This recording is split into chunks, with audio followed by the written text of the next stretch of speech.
خلونا نجرب الأكل المغربي مع بعض. أول شي طلبته الحريرة بها لحم، حمص، شعرية وعدس. خلينا نجرب هذه. دافية، أحس لو بتكونون مريضين وتشربون هاي السوب تصحون من قد ما فيها فوائد. صراحة تقييمي 10 من 10. so good، كلش لذيذة. ثاني طبق حنجربه هو الكسكس، ويجي وياه مرق. المرق تضيفوه على الكسكس وبعدين ألف عافية. أخذت لي شوية عشان أجربه وياكم. بحط عليه مرق. بسم الله. جزر يضيف نكهة تجنن، والبطاطا. so good. هيك ميكس من النكهات يجنن صراحة، يجنن. أقيمه 12 من 10. هذول الاثنين هيك تاتش عشان الباذنجان والجزر.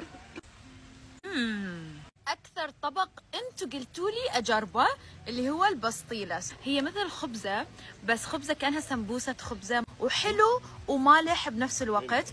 من جوا من الداخل فيها دجاج، فيها جوز، وما أدري شنو بعد فيها. خلينا نجرب. ريحتها ولا ألذ، كرانشي.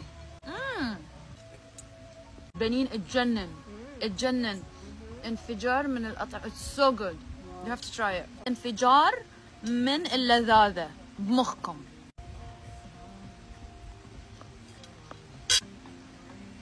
الطاجين هماتين من الأطباق اللي جدا مدحتوا لي إياها. جبته بالدجاج. يلا نجرب الطاجين.